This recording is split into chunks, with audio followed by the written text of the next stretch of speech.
And then from there, I'm like, you know what? I'm gonna sign up for my first marathon. I'm gonna do it. And I kid you not, the next day, like this is where like when I talk about like you can only prepare for so much. You know, life is gonna come at you either way. 100%. You know? Yeah. I signed up for my first marathon. The next day I was in the hospital with the kidney disease. And then he then fed me 2 receivers, and that started into what I do on the weekends. Anywhere from middle school to NFL. Jabrill Peppers, Russell Douglas, Darnay Holmes, and... Damn, son, we should have started on that. And Xavier McKinney. That's a clip. Yeah. Nice, so man. I've worked Amazing. with them. How did that... So let me just zoom in on that, man. In the moment when things seem so terrible, when you tear a ligament, when you're in the hospital with a kidney disease, when you tear your PCL, when you do every safety precaution for this stuff not to happen, and it does. In the moment, you don't see why this is supposed to happen. Why? Like I asked the question again. It goes back to why.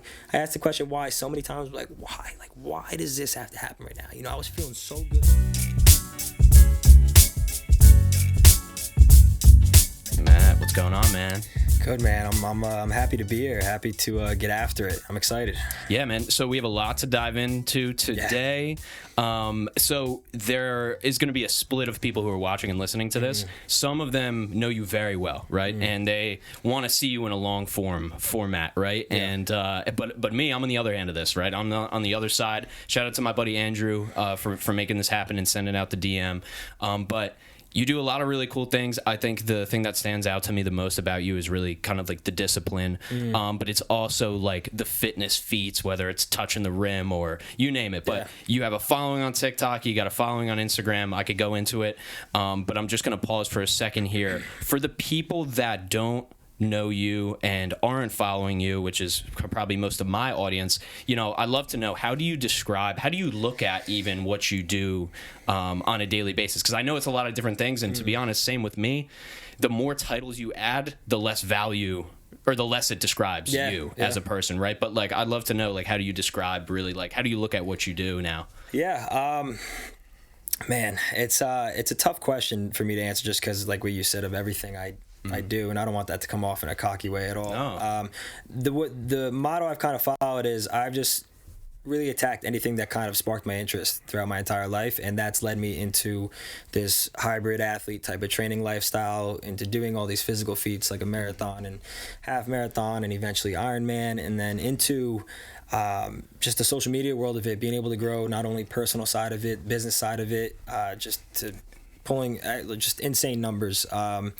And kind of just really just kind of touching everything. I'm always a learner, you know. I believe you can learn something from everybody, and I just like doing that throughout my life, which has gotten me to all these things. And whether it's physical, mental, emotional side of it, or social media side of it, whatever it is. So I just kind of try to touch on a little bit of everything, you know, and try to help people where I can, when I can, and just do my own thing. Yeah, I like that. I think the best, you know, I think there's going to be so many people, and I bet you feel this way too, that are going to regret that they didn't at least try to do the thing in their 20s specifically. And I say that because that's the reality, right? Like what we're doing, most people are not doing. Like I'm not saying that they should do what we do, but I think if there's something that they want to do, if they don't realize now is the time, then I don't know. Then when do you realize it? Like, when do you do it? So maybe that's a big conversation, you know, topic in itself, man. But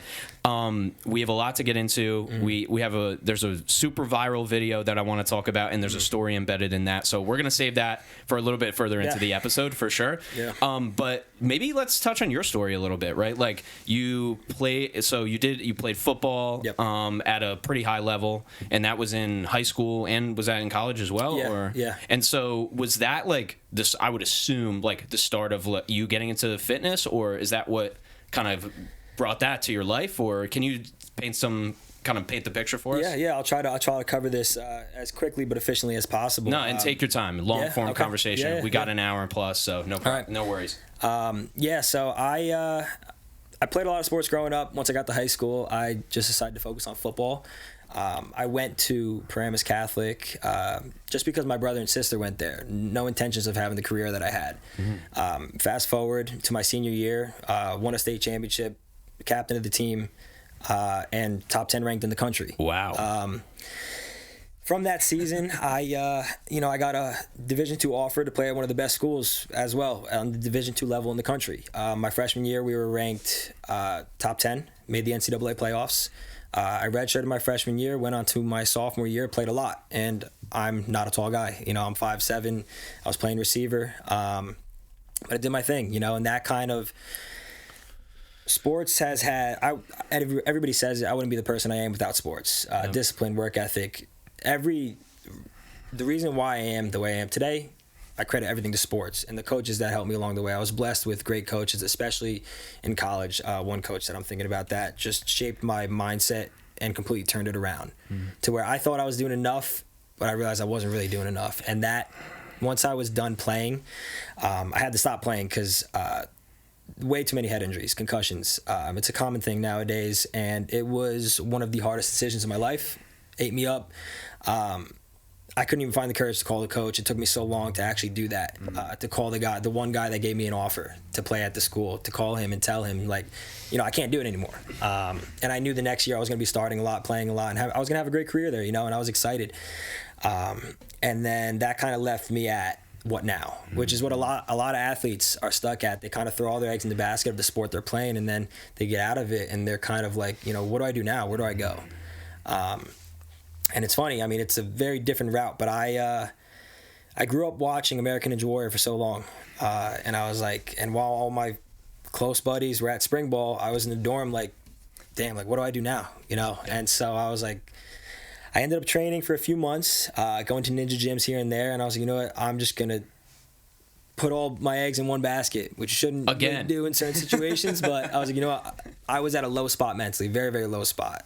Very few people know that, but I was at it was bad. And I needed something, I just needed something just to click. I'm a religious type of guy, I was just praying every night just for something to click, something that would just take me kind of in a new direction. And I submitted a video for American Ninja Warrior, an application. And I was in the dining hall eating lunch with all my friends. They all left. 5 minutes after they left, I got the call. And I knew it was the call because I had that number written down on a board in my room for a month prior to that and looked at it every single day. And as soon as I saw, I think it was an 812 number, and this is 4 years later, and I'm still remembering it. As soon as I saw that, my heart dropped. And I didn't even answer the call yet. I just started crying. And I look around. I'm like, there's nobody here. Like, I got to just go outside. And hopped on the call, and they told me. And from there, it was just kind of like, I'm an emotional guy. I kind of just get emotional just thinking about it. But just because I knew that that was like confirmation that, things are going to work out. It's going to be okay. Went on, had an awesome time doing it. It was just an unreal experience. From season 10, I ended up competing in little leagues around the area. I placed in a few of them. I got the call to be on season 12 again the following year. COVID happened, and they cut hundreds of people that got the call. I was one of those people, unfortunately. And then I continued working out throughout this whole process. And then I applied again for season 13 because they told me, they said, we understand the situation, like, apply again. There's a good chance you'll get the call back. The whole format changed the following year, and they started taking on younger athletes. And these younger athletes, I'm taking nothing away from them. They are unreal. Kids that have been doing this from like 7 years old to 15, they're better than legends in the industry. So all the credit to them. But I didn't get the call for season 13. And from there, I was like, you know what? It's a sign I'm transitioning into something else. Because at the time I was peeling back from the training. And that kind of led me into the physical feats that I've been going at now, whether it's running, lifting, really just anything. It's the way things panned out, I couldn't prepare for that. I couldn't tell you before it happened, like, this is what's going to happen, this is what I'm going to do. If you were to tell me as soon as I was done playing football I was going to run a marathon and be training for an Ironman, I would have said, you're absolutely out of your mind. I'm not going to stop playing football. And so, yeah, it was just a crazy 2 years, 3 years, I want to say. And I learned a lot about myself throughout that time. Dude, incredible, man. Yeah, there's so much to pull from that as well. And same thing happened to my dad, actually, too, with concussions, pinch nerve, He probably would have played at a small D3 school or something, if he wasn't, obsessed with school or anything like that. He was more probably a blue-collar dude, but My cousin as well with wrestling when it comes to concussions. 3 of my cousins were, really good at wrestling, and it's just, yeah, man, like it's just insane. I've had 3 to 5 other people just on this podcast. My friend Nick who broke his leg, couldn't. It's just like you name it, man.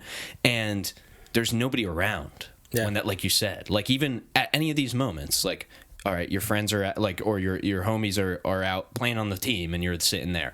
You're in class and you get the call. It's just like, sure, there's students in the class, but there's really nobody around to celebrate that with you or to go through these ups and downs with you. So, like, with you, man, like, what do you think? Like how what got you locked on to that? Because what you do, whether it's the cold plunge, the marathon, the Ironman, whatever, like, this is really hard shit. So most people are not doing this, so you have to want to do it as well. Like, you must enjoy, right? Like, people say, I'll end it on this note. People say that you're either running towards something or running from something, right? And I don't think there's a gray area there. Yeah. But there's fitness. There's people that are addicted to fitness who would be addicted to hard drugs, would be addicted to alcohol, would be addicted to other things.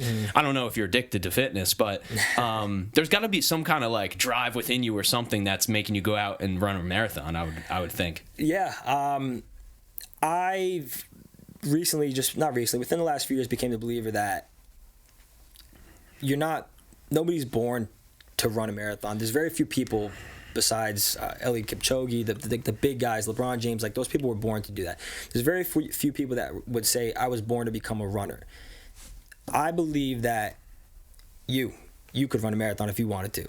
Anybody watching this could run a marathon, could do a half marathon. You can, like, do these things. I was an athlete my whole life. Yeah. I'm not a marathon shaped type of runner, but I have a similar body type. Yeah, it's 5'7". Yeah, can't get taller. Yeah, that's the one thing. Can't get wider. Like, what do we do? Yeah. No, I struggled gaining weight my whole life throughout football, and I was every single time smallest kid on the field. Me too, man. Yep. And I look back at that, and I'm very thankful that I did, because nothing was handed to me. Nothing. Dude, it was, how much better is it, though, that we were the smallest kids and not the biggest? Like, it's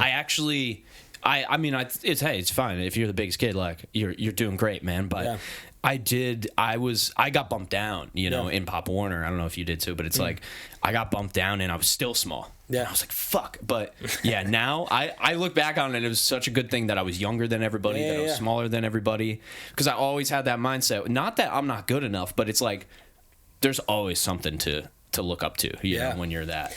Yeah, I mean, when you're you don't fit the physical aspects of the sport you play, you're not expected. They don't expect you to do good. And it's such a good And you don't stand out physically exactly. either. Yes. It's such a good feeling when you're on the field and people are coming up to my mom like that's your son? Like how's he doing that? Like he's great, he's killing it, like this and that. And I've even had, throughout my time, I've had coaches that wouldn't want me on the field just because of my size, but because I did everything right, I did what I had to do. I was on the field, I was playing, I was doing my thing, and that's why I said I was grateful for the coaches I had, because some of them didn't care about my height. They didn't care about what I looked like, what I did. If you did everything right, you could play. If your performance was right. And the thing is, when you're not gifted the physical the physical body for the sport you play, you need to put in that much more work to catch up to everybody else. And that is something I did subconsciously from being in the front row of pictures throughout Pop Warner till high school. I knew I had to do more than what everybody else was doing to kind of catch up to everybody else. And that's where staying hours after practices, going to lifts earlier, getting another lift later in the day, going for a run early in the morning, like just doing more than everybody, so I was able to get ahead throughout that time. And when you're, honestly, I'll say, when you're gifted with the size that I have, that we have, you have to do more. Yeah. And then once you're done with the sport, that's where you could take it into kind of everything else. And yes, man, it's so crazy to think about too, where I'm like, it puts itself in perspective when after a few years, I don't know why I'm having so much trouble saying this. After a few years, when you see one of your homies that you used to work out with when you were like 15, and they stopped at like 18, and you kept going, that's when you go, oh, there's my work. And there's no, like, my friends should have done what they did. Like, that person wasn't meant to work out during that time. They had to go do other things in their life. But that's when I go, oh shit, there it is. You know what I'm saying? There's a Like, difference. exactly. There's but we look at ourselves and we go, and then you look at the fucking Hulk in the gym and you're like, never. And what you also realize too, and like I was showing you the thumbnail with my buddy Jack before, and you know he's on shit, and that's what he does. He just won a regional show. Like it's like my arms are never going to be that big. I'm totally cool with that. Like, but it's if you're not cool with that, that's when there's a problem. Like when you're in your mind, you think that you will be something that's super. It's like we're not going to be LeBron, guaranteed. Oh yeah. He's him. Like my friend Jack is my friend Jack. He's him. Yeah. I'm me. It's like some people will never be us. Yeah. No. It's you know we're not meant to be these other people. But once you get past that, then you go and you do what you did, which is that's why I really love what you do, because you just pushed yourself harder. You know. And so what was the dynamic between? Because that's very different. Playing on a football team, yes, you're super independent, right? Because you realize I got to work 2 hours in the gym after these guys leave. That's an independent thing. But the solo running, the cold plunge, etc., like it's not like you have a whole football team around you. So that must have been a mindset switch. Like if you were a golfer or something like that, where it's kind of a solo sport, I could see that having overlap. But that must have been a little bit different to dive like into your own fitness only. Yeah, nobody telling you when to go to practice. Yeah, no, and that's the thing. Like what you touched on there is from me doing it out of my own will to do the extra stuff more than everybody else is doing, to understand that thought that I have to do this in order to be better than all these 6'4" receivers, these DBs that weigh 100 pounds more than me. You know, I got to do more on my side to be able to handle that part. And then from there, it kind of just kind of carried after, and it's like I don't think about it anymore. I know I have to do more. I know I have to just keep going. And it's you mentioned it before, but I guess a good way to kind of describe like being addicted, but I'm just obsessed with figuring out what my body can do. Yeah. You know, at the end of the day, you're gifted with your body. I'm gifted with my body. Our bodies aren't the same. We can maybe do the same things. We could run a marathon. We could do a half marathon. You could swim 2 miles, whatever you need to do. Like we can do the same things, but my body's different than your body. We have everybody on the face of the earth has a different fingerprint. You're your own body. Yeah. You're your own person. I've become obsessed with the idea of figuring out what this body can do. You know, with the physical feats that I have, the physical assets that I have, what can I do with this body? But I don't let those physical assets get in the way of what I think I can do. And I'll tell you, within the last 2 years of going after these crazy feats, I've had so many people just say like, oh, you should take your time a little bit, you know, take it a little bit slower, or push that race back a little bit. Don't do this, don't do that. And I'm like, I appreciate it. I'm always a big learner, or a big believer that I could learn something from everybody, but I know me. I know my body. My body's not your body. I know what my body can do.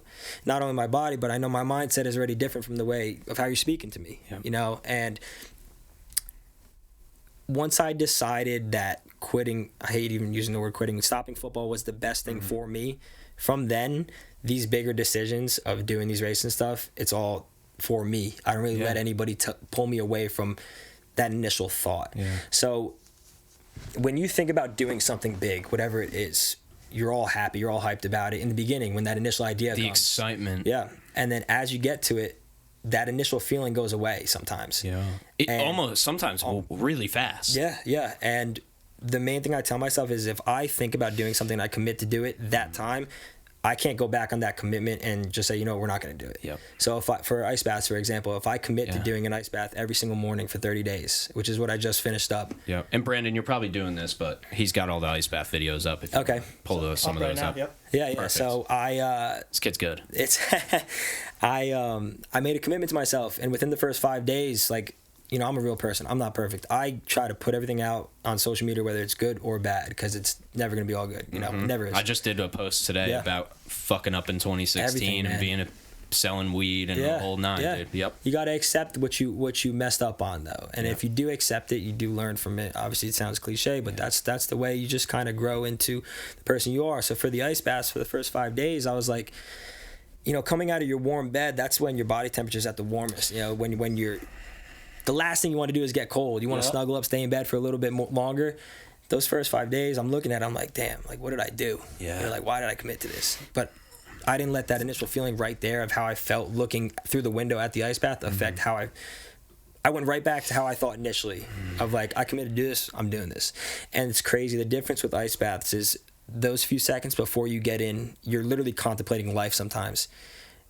Fast forward 40 more seconds, it's a whole different world. Yeah. You know, it's completely just different. And it's like, why don't I think about that all the time? Yes. You know, like, why am I not thinking about during and after of how good I felt and how it wasn't as bad as it seems? I'm letting my mind control me a little bit.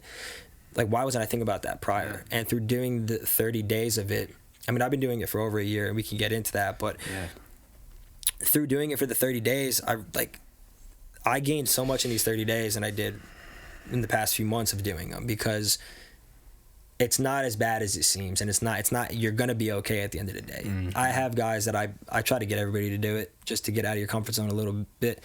I literally have Seek Discomfort tattooed on my body.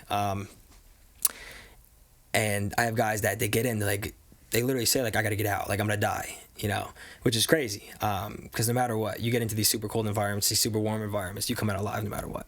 Unless, obviously, hypothermia kicks in, which is a real thing, but that's in intense situations.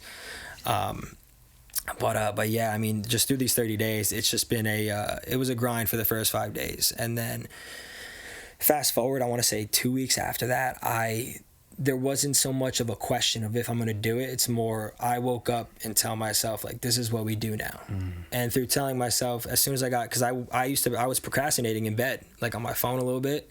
Yeah. Fast forward 2 weeks after that, and it's crazy just in a month how much can change. Fast forward, it's, you know, I got an alarm went off. I literally told myself, like, this is what we do now, and we're going to be okay with it.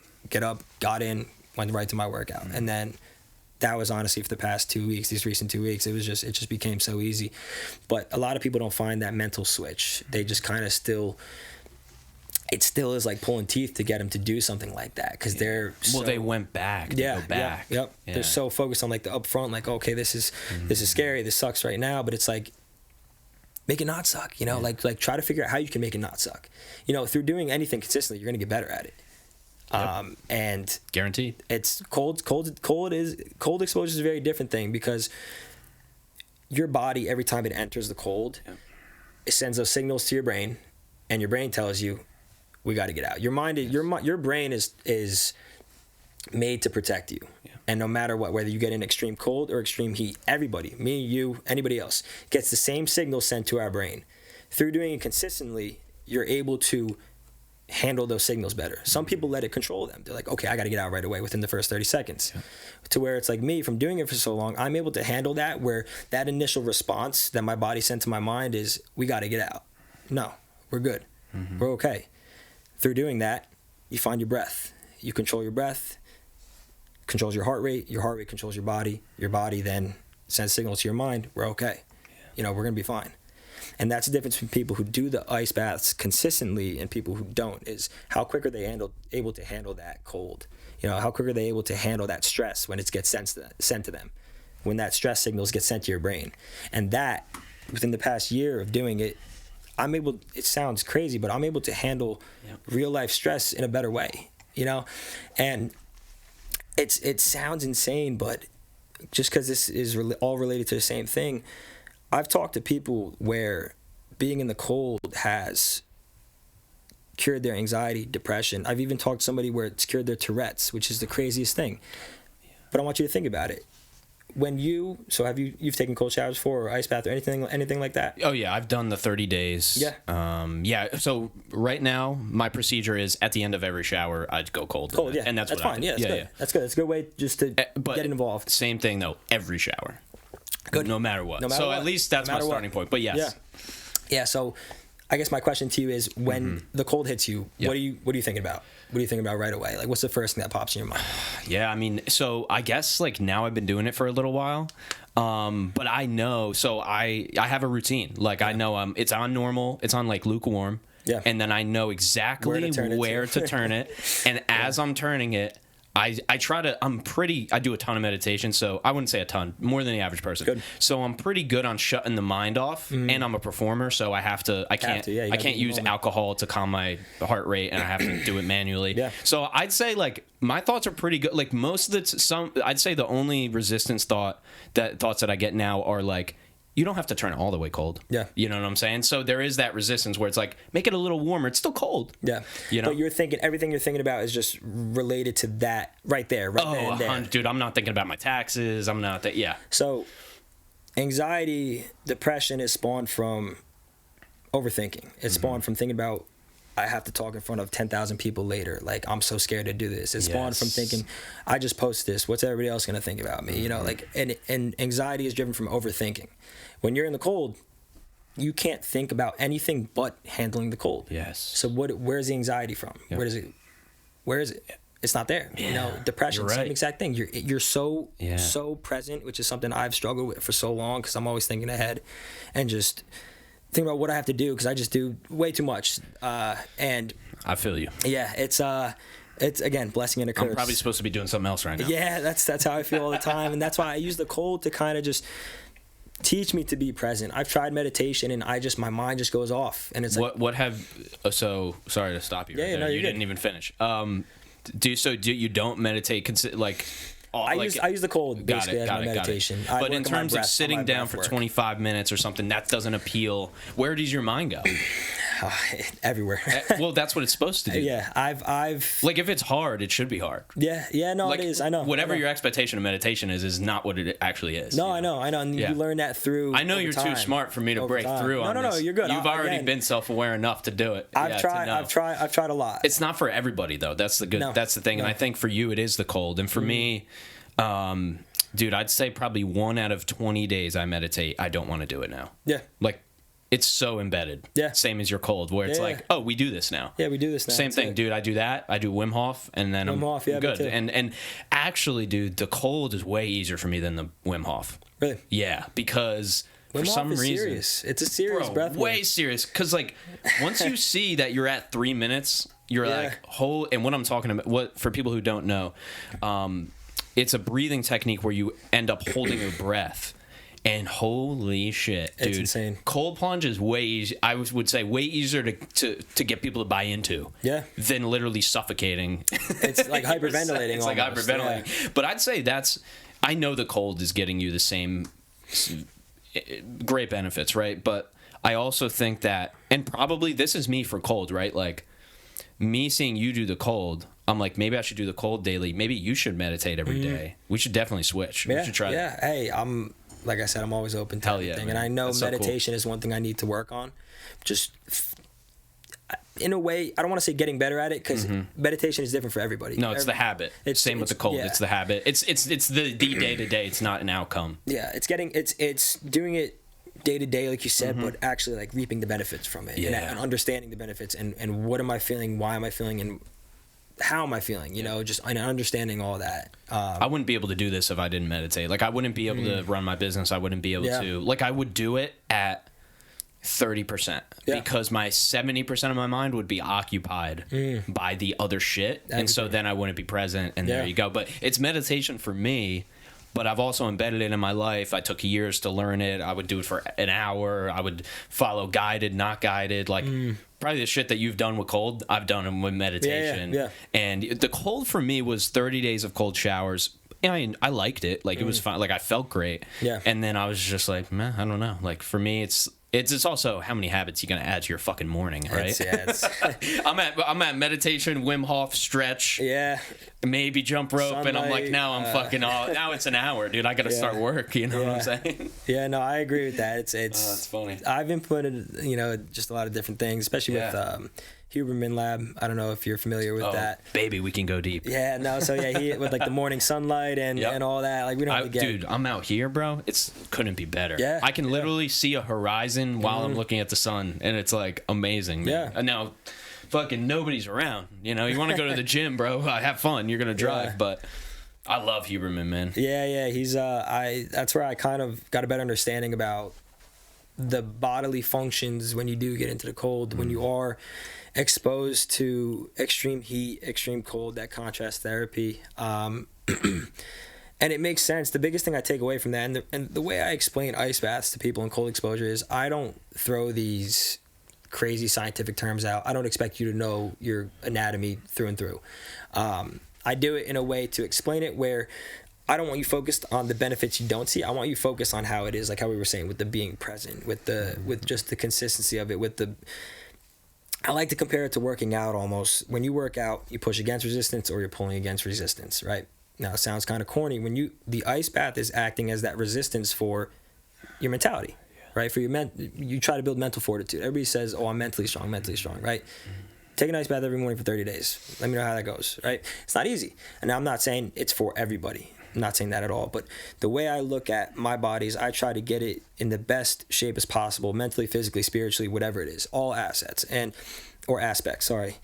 And the ice bath I'm using as resistance for my mentality in a way. It's working out my mind. And through doing it consistently and going, I'm able, like I was saying before, I'm able to handle stressful situations better than somebody else. I'm able to gain control of my breath quicker in the cold than somebody else would be able to. I'm able to just, and again, being present too is a big part of it. I'm able to just handle everything, just be in the moment as best as I can. Don't get me wrong, I'm not perfect. My mind runs here and there, as it does for everybody, you know. But when I change that view of an ice bath, because everybody's on social media so stuck on like, oh, it's just a stupid trend, you know, it's nothing. Like, no, like getting into cold sucks for everybody. How are you going to handle it? And if you want to see the differences between that, how am I going to handle that compared to how are you going to handle that? It's going to take you maybe a minute and a half to get used to it. It's going to take me just one exhale to get used to it. And that right there is just here. Everybody's body is sending signals to their brain to get out. Yeah. Everybody is. Me, you, anybody else. How are you handling that compared to me? And that's going to be the difference right there, right? Disregarding even all the scientific benefits of it, just the mental part of it. Yeah. There's a huge gap right there and I pose the question to everybody, like, why not just try it once? Again, if you have physical, cardiovascular stuff wrong, get a check. If you want to ask a doctor, ask a doctor. Ask.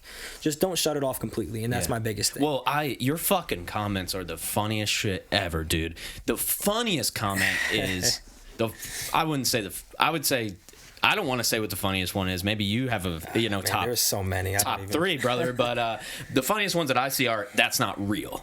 Yeah. And I'm like, dog, what world are you living in? Yeah, I'm like, I know they don't know you. I know they're in a different country. I know they don't understand. I don't even know you. I can look at your videos and be like, that's not real.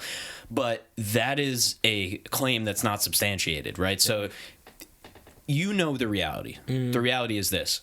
Every person who leaves a comment that wants to tell their version of this video, every person that wants to project what they want this video to be, cannot handle any of that shit. That's it. And they use that social media mask to kind of cover them up. And they're like, oh, like, I'm not going to do this. It's stupid. You're using that stupid comment because you don't want to do it. Or maybe you tried it once and it was unbearable. And I already know they haven't tried it, dude. And that's it. But that's the thing. Yeah, and that is the thing. And really what it is this is how it goes.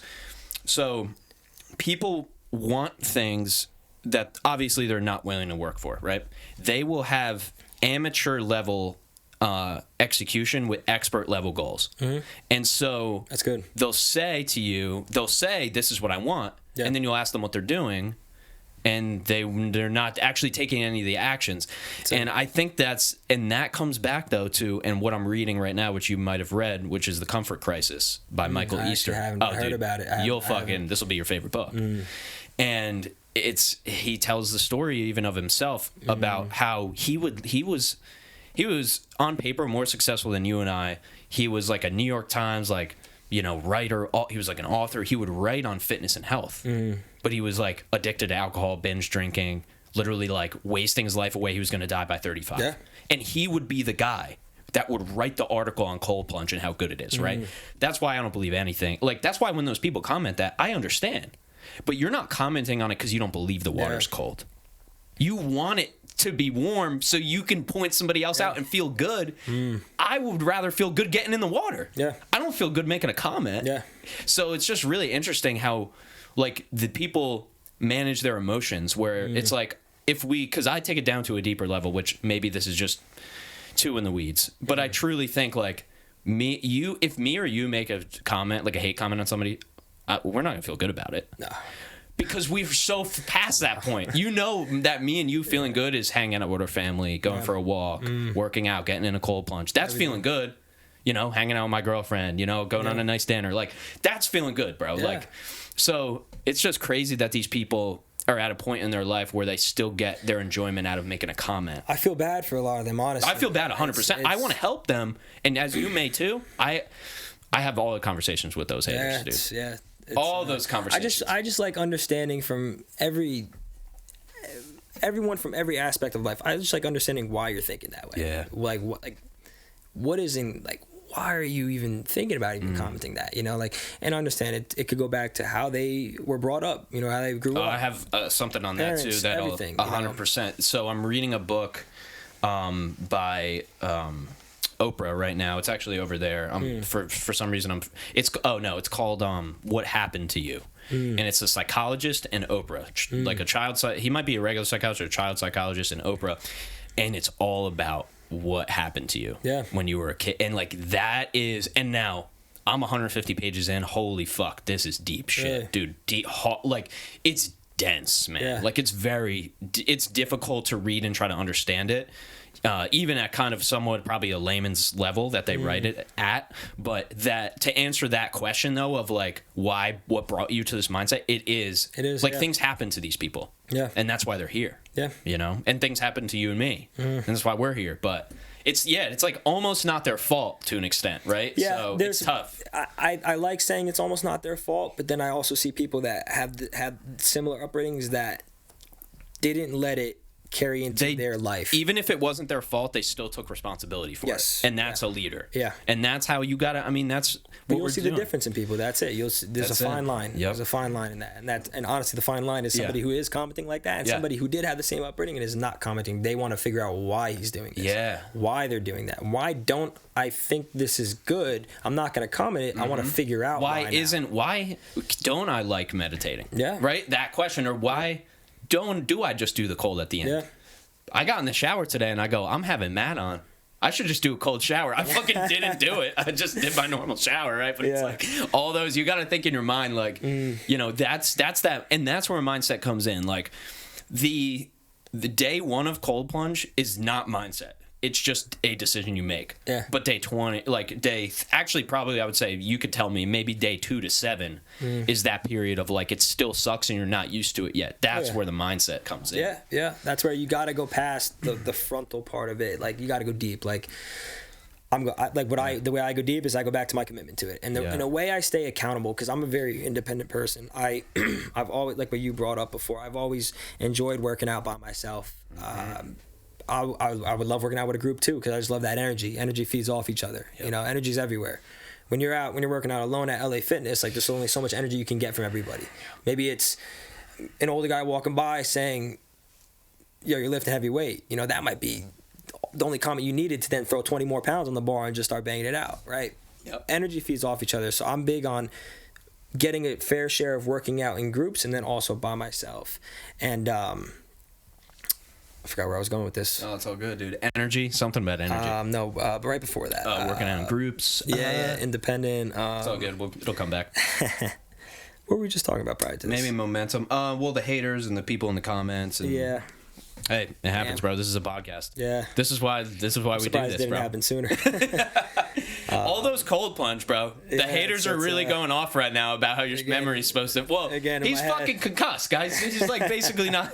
This guy's supposed to have like a 6 IQ right here because of all the. Well, hey, it'll actually come back with this topic. So, you posting this stuff on social media, that has to have a social proof element. 100%. We'll touch on that after. Accountability. Yep. So again, there's only so many ways you can be accountable when you're a very independent person. Unless I'm physically telling you, yo, I'm doing this, make sure I'm accountable in doing it. And I'm in accountability group chats with some of my very close friends. We literally have an accountability group chat I have with 2 guys I played football with in college. Nice. He just came over to do the 30-day cold plunge with me just 4 days ago, whatever it was. I put stuff out onto social media as a second form of accountability.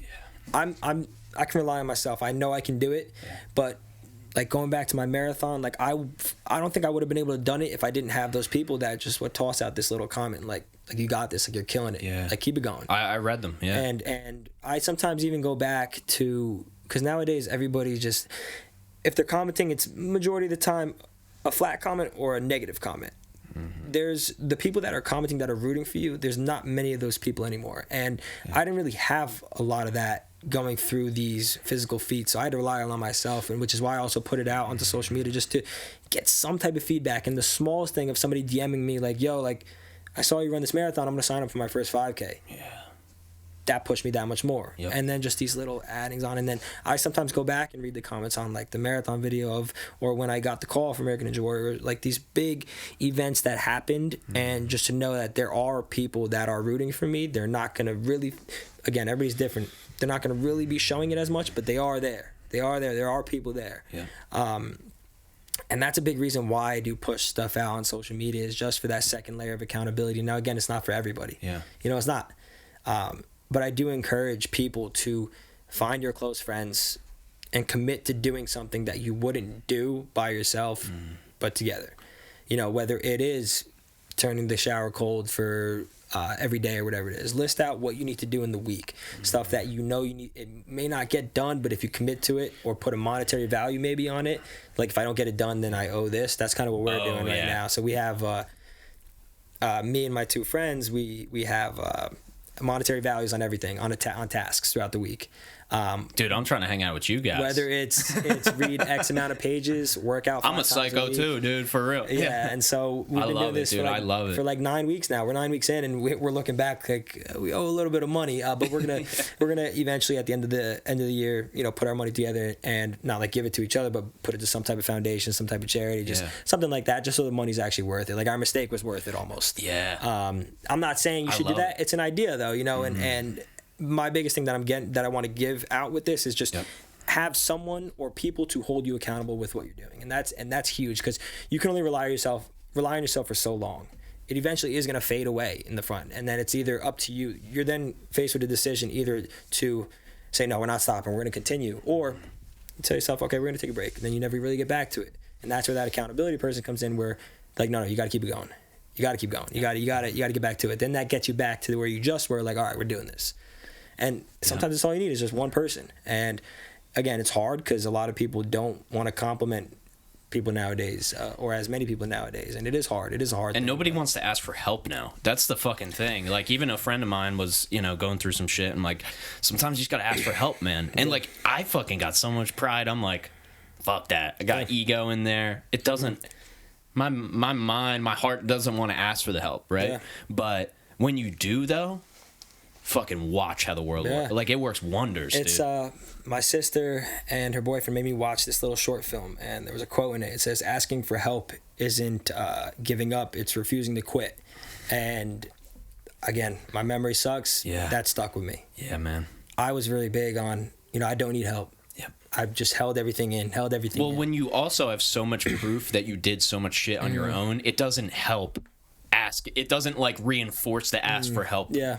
Question, you know, because you have so much proof. You're like, I already did all this shit on my own. Yeah, but I don't give myself that. It's not really a good trait to have, but I don't give myself enough like the credit for what I've done. And I don't even like saying that. Like, just me saying that, I'm like I don't really like that. I don't give myself credit, which is why I'm just still like, there's still more to do, which leads me to then, you know, like quote unquote, like I don't need help when I have asked for help, especially I've been big on that within this year's asking for help and also offering help. I've been big on offering help for a long time, but I did that for so long to where I eventually like lost myself almost. I didn't know how to help myself. And again, not a lot of people know this, but I lost myself for a long time just from offering so much help. I'm like, I can't even fix why I feel this way. Yeah. You know, I can't help myself. How did it feel? Like, if you could describe it. Like, was it a time? Was it like weeks? Was it, you know? It was a long time. Yeah. It was a long time. When I noticed it, that's where I was like, wow, this has been going on for a bit now. And I wish it felt like you were going through the motions, or like, what was the actual, if you could describe it? It's hard. I wish I could. No, I get it. Put it out on paper. Well, it's also fucking nothing. It's just words that we're trying to figure out how to describe. It's, it's hard to explain it perfectly, but you just feel like helpless almost. Like you don't know, like you used to have so much control over what you can do, how you can do it, and why you can do it, and then you slowly lost that from dishing out so much. And it's like, like, how do I help myself? Like, I didn't even know how to help myself. I didn't know what was good for me. That's a good way to say it. I didn't know what was good for me anymore. But once you realize that, that's where, again, that's a kind of late point in the process, but it is okay to ask for help. Yeah. It is. 100%. And it's, again, a lot of people, you were saying the ego's like, no, I don't need help. And that was me, honestly. That was me for a while, until it got to a breaking point.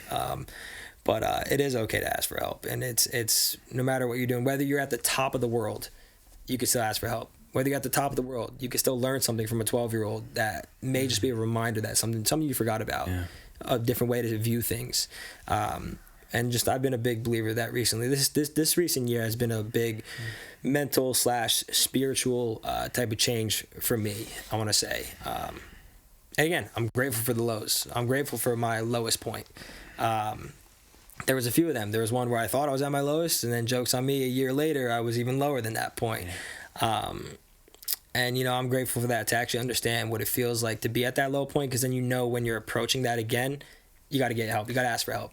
And you could feel it coming. You could feel it coming. Yeah. And sometimes some people just live there. Sometimes, that's it. And it's easy, actually. Living. It's actually harder, but it's easier to not do anything a lot of times. So that's why people end up surviving in that place. Yeah. It's all kind of goes back to almost complacency in a way. Like, when I encourage people to do these races, to maybe do a cold plunge, to maybe do something that's just going to make them uncomfortable, like, I don't do it just to kind of get you out of your comfort zone. I do it because there's a lot of people that I'm close with that are just complacent, doing nothing. Just having just the bare minimum and everything. And I'm not saying you got to be going out all this like fashion stuff or whatever, just paying expensive stuff, but being okay with not living life. Not living life. Living life entails trying things you haven't tried before, trying things you wanted to try but have kind of succumb to that. I don't like saying 9 to 5, because people are doing 9 to 5s and they're loving it. And my message to a lot of people is, if you are working a 9 to 5, if you are doing some type of entrepreneurial route, but you love what you do no matter what, whether you're making $10 an hour or $100 an hour, I envy you. The one thing that nobody prepares you for coming out of college is kind of loving what you do, in a way, loving what you do job-wise, in a way, which is why it's hard for a lot of people, and I'm sure a lot of people can relate to that. If you find, and again, I'm still finding it, I'm not perfect. If you find what you love, what you do, I envy you. I've said that so much this last 2 years, that if you're loving your 9 to 5, I envy you. Yeah. If you're loving doing podcasts, I envy you. Just something that there's a reason why you're waking up and doing it. If you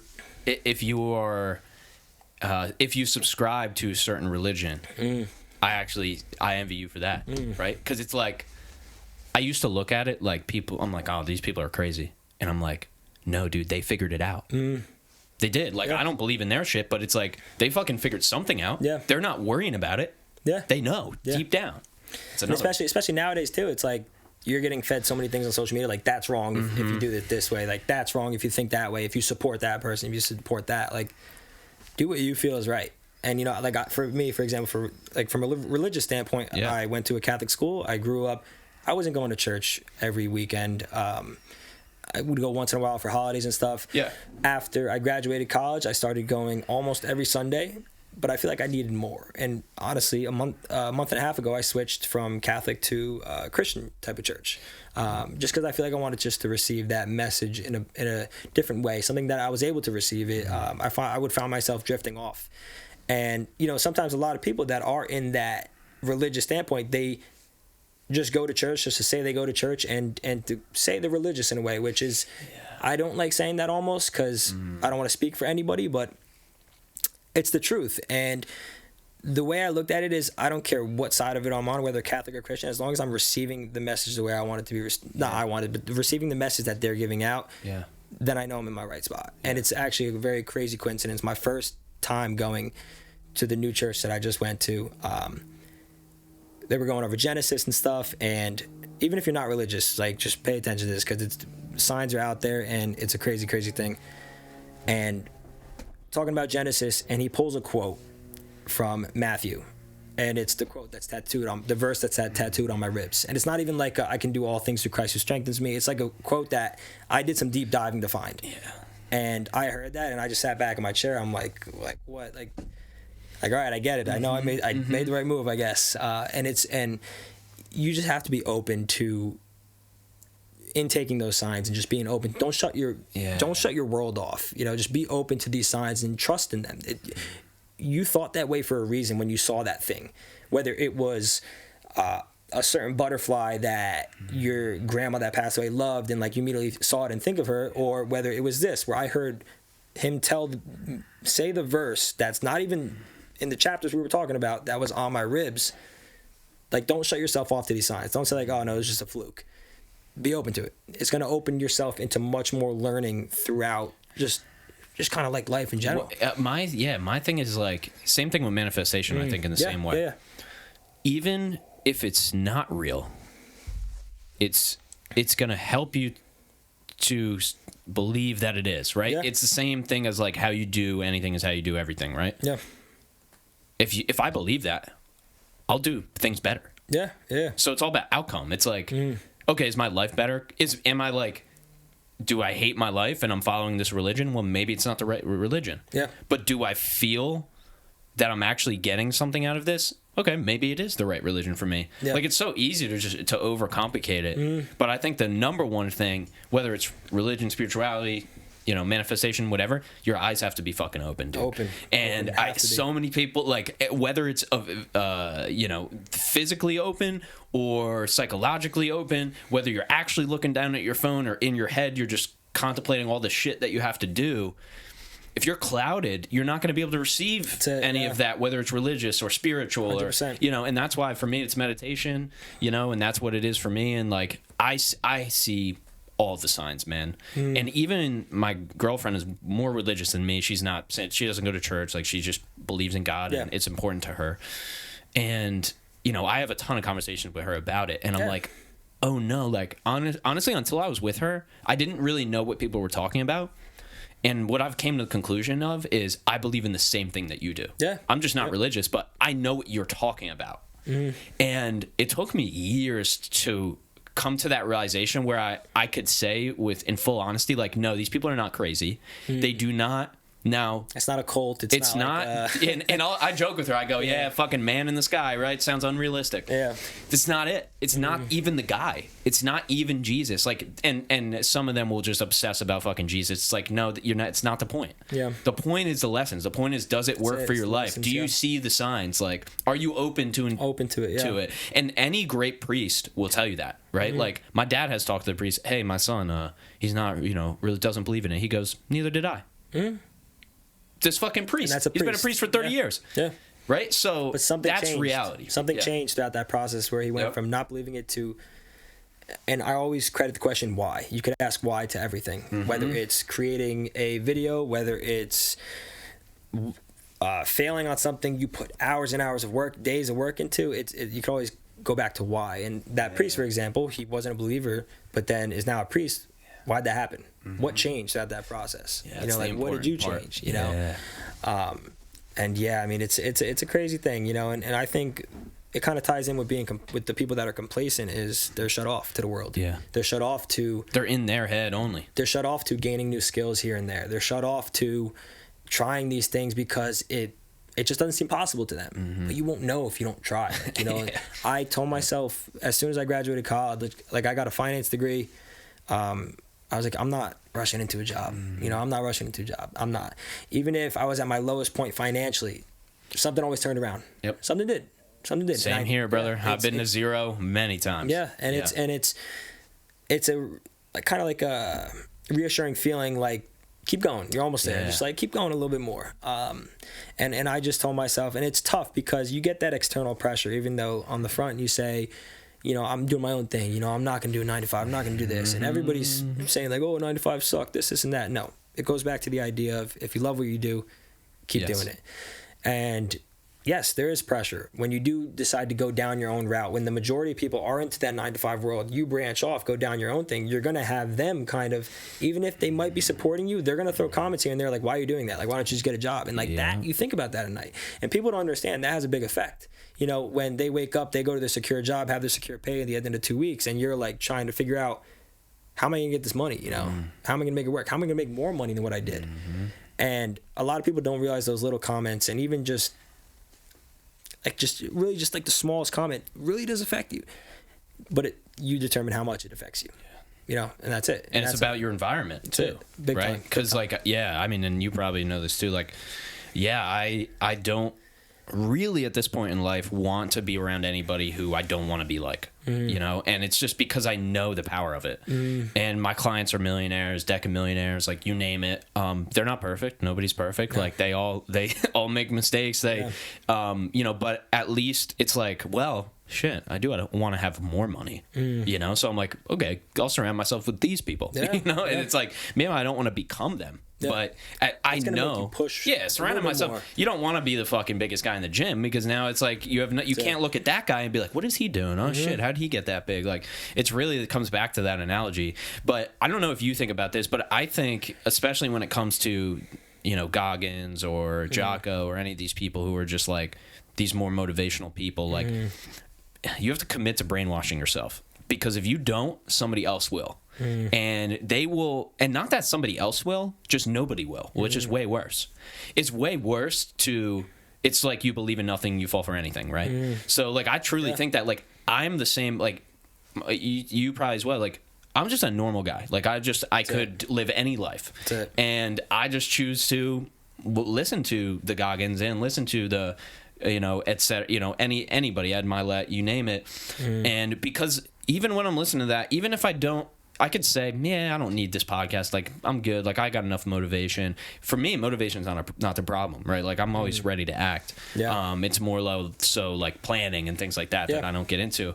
But I'm like, I'm down. Like, I am down. I'm committed to kind of go on that ride. And just maybe have to get a little bit more, maybe just be uncomfortable and be like, oh, wow, I can't believe that. Like, even right now, I got habits in my life that I want to break.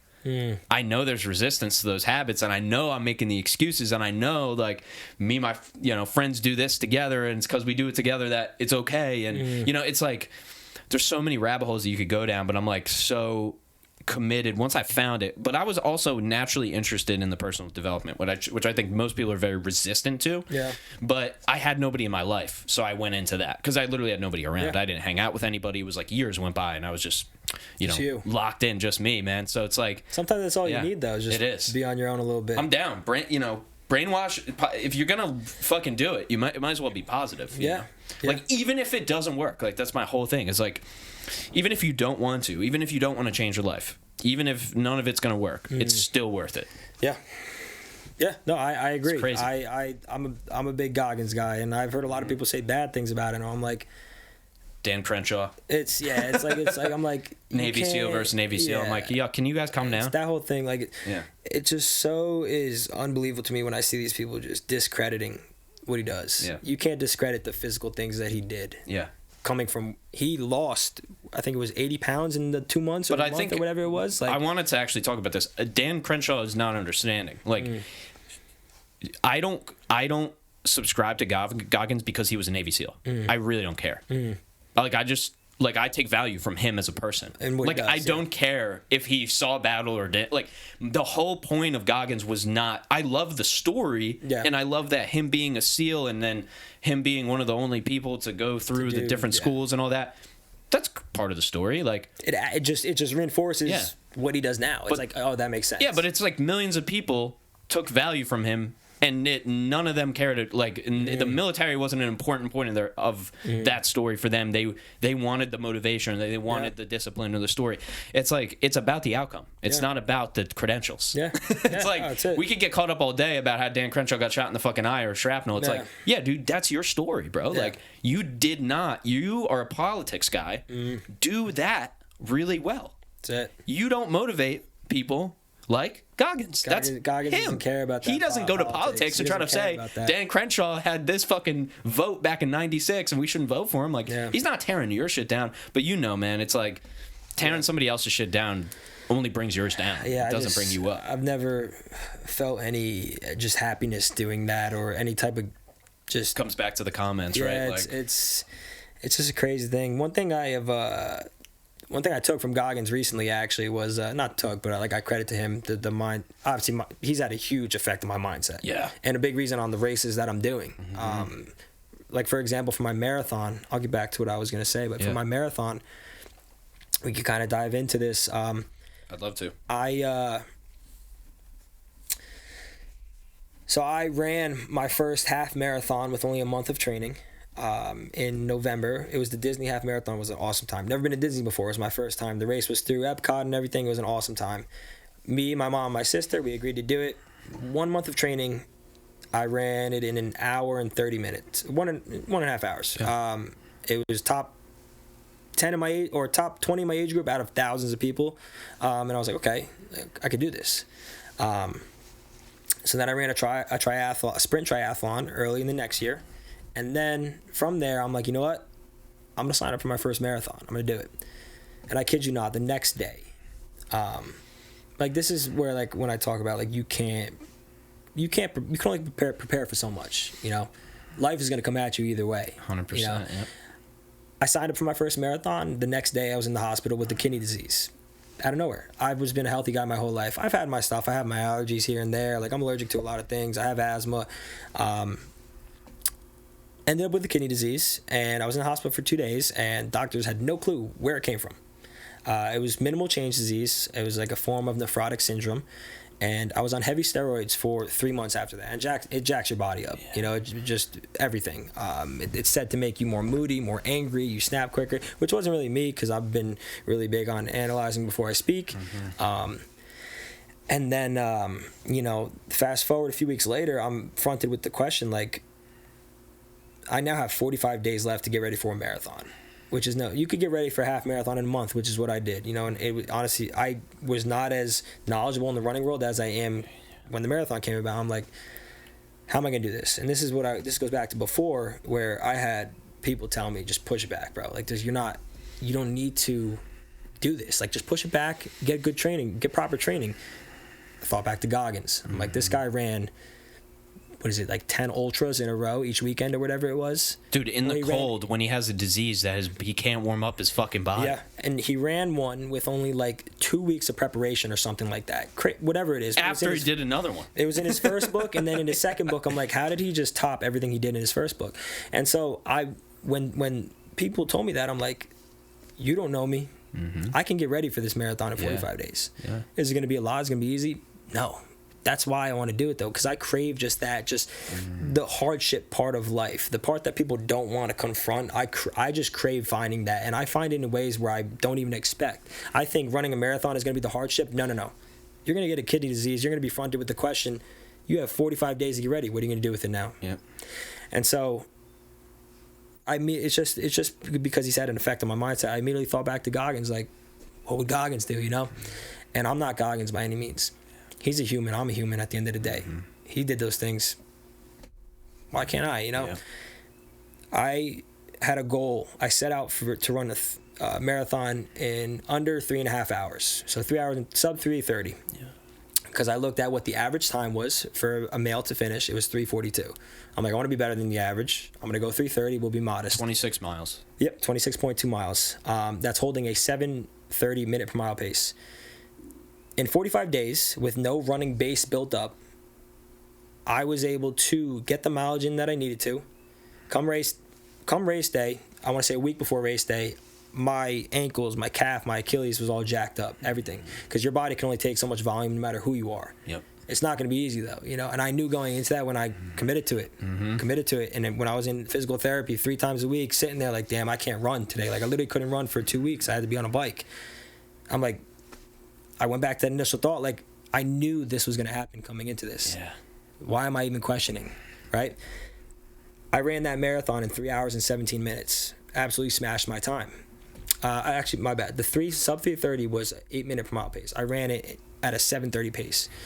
When people PR marathons, it's usually a 5 minute difference. My whole training regimen was to run sub 3:30.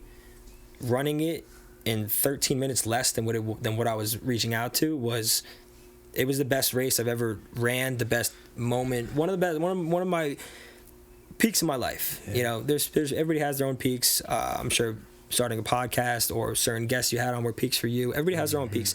That was a peak because of all the pushback I had when I had that question. You're faced with questions all the time with everything you do. It just depends on what you do with it. And that marathon taught me that, and this was last year, it was recent. Like, that marathon taught me that, why can't you do this stuff? Like, why can't I run it in 45 days when everybody says, oh, you need to give yourself 10 weeks? I didn't just run it. And this is giving myself credit because I had almost like a therapist type of person tell me I should give myself more credit. But this is like, I absolutely smashed my goal, and that's 17 minutes off of sub 3 hours, which is qualifying for Boston. And that's what I'm going for at the end of the year. So then fast forward 2 months later, early January, I said, you know what? I'm going to sign up to run an Ironman. Now, typically, the Ironman process, you can't do that in 45 days on a whim, right? You got to build that base up. I'm going to explain what an Ironman is in a second. Yeah. When I signed up for the Ironman, family, friends, bro, just scale it up. Like, don't run a half Ironman, then a full Ironman. I said, why? Like, why though? Why do you want me to do that? Oh, because it's the safest way to do it. Like, usually people do it this way. Like, I'm not people. I'm me. I'm not people. I am not people. I've never been the same as anybody else. I never will be. And I've accepted that. I'm gonna be different. It's good to be different. I'm not gonna say you're supposed to, because people are gonna think different, but I don't want to be the same as everybody else. I don't want to think the same as everybody else. So I know me choosing to do that, I'm doing the right thing for myself. Yes. And again, this is where I go back. You can't prepare for what life throws at you. As soon as I was done running the marathon, I completed the Spartan trifecta, which is the super, or the sprint, the super, and the beast. I ran the beast a week after running the marathon. 2 weeks after that, I joined a flag football league. I was craving just competition. Tore my PCL. My worst injury in 13 years of football was a dislocated pinky. Right? So after I healed from that, I look back, I'm like, I had 2 things that have been the worst injury-wise, will count the kidney disease, thus far my entire life. Stuff football, I could have maybe prepared for that a little bit, maybe felt a little bit different. Fast forward, I'm 2 months into my Ironman training process. Now, an Ironman is a 2.5 mile swim, followed up with a 113-mile bike ride, followed up with a marathon. People finish that around 13 and a half hours. My goal was going to be sub 13 hours, which is crazy. You start the race at 6 a.m., you finish at 7 p.m. You're all day, you're at it. Yeah. And I knew signing up for that. I knew what it was going to take, And so, again, man, life, it just comes at you really quick. I knew it was going to take more than just the physical part of it to get this race done. I went to bed latest 9 o'clock every day. Woke up 5:30, 4:30 sometimes, depending on what I had to do in the morning, bike ride, whatever it was. No drinking, didn't go out, barely hung out with my friends. Yeah. My diet was as strict as possible. I did everything right. I took the most amount of safety precautions that I could. I go to work like I do on Saturday. I'm teaching a class. I'm showing them a single leg box jump. I jump up, jump down, tear a ligament in my ankle. You can't prepare for this type of stuff. And, and again, I'm thinking like, man, is life about to hit me with this 2-piece right now of like, you're going to now do an Ironman with only 2.5, 3 months of training. This is where safety comes into play, because an Ironman is not only just a marathon. You're able to do that in 45 days. I proved that. Not a lot of people have ever done that before and ran the time that I ran. And I accept that, and I know that, and I'm very aware of that. An Ironman is very different. I know many people who have gotten hurt. And again, I'm not people, but maybe, and I looked at it, maybe this is not ready for do it. I'm not ready to do it yet. Maybe this isn't my time to do it. Again, debated back and forth. As soon as I thought I rolled my ankle. I coached 2 classes after that on one foot that day. Then I went to the hospital. And as soon as I rolled my ankle, I'm like, the first thing I thought of was my 3.5 hour bike ride I was going to have to do later in the day. I'm like, man, how am I going to do this? All right, so then I get to the doctors, x-rays and stuff. That's where the pain was setting in. And I'm like, this is not just a rolled ankle. And I immediately thought, like, all right, I went on to Google. I'm like, all right, how long does it take for a torn ligament? How long does it take for many torn ligaments? Everything was like 6 to 8 weeks or possibly a few months. I'm like, okay, I'm gonna heal in 5 weeks. If I heal in 5 weeks, how much time do I have to get ready for this Ironman? It would only leave me with a month left. So I'm like, okay, what do I do? I sat up for the next week just thinking, like, what am I going to do right now? You know, what am I going to do? I was looking for signs, looking for something. I was like, what do I do? You know? And I came to the decision of push back, you know, do this.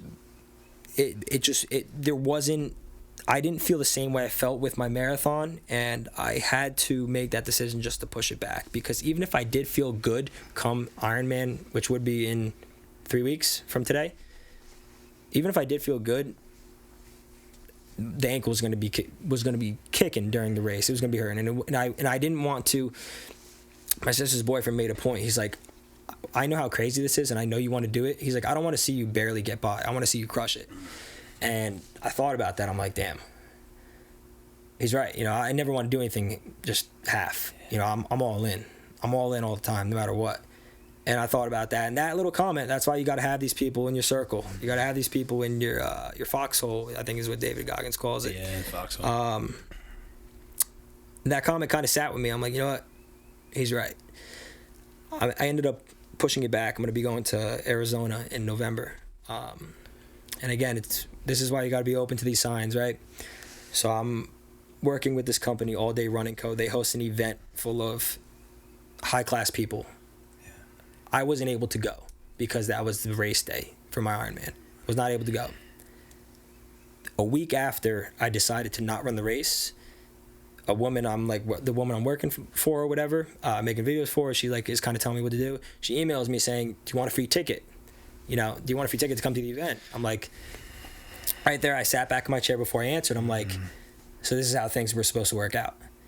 In the moment when things seem so terrible, when you tear a ligament, when you're in the hospital with a kidney disease, when you tear your PCL, when you do every safety precaution for this stuff not to happen, and it does. And in the moment, you don't see why this is supposed to happen. Mm-hmm. Why? Like I asked the question again. It goes back to why. I asked the question why so many times. Like why? Like why does this have to happen right now? You know, I was feeling so good.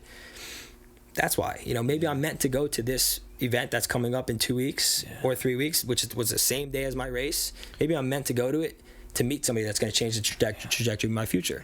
You know, and maybe I wasn't meant to do the Ironman at this point, and that was confirming my decision of pushing it back, confirming that I took the signs correctly that were given to me to push it back.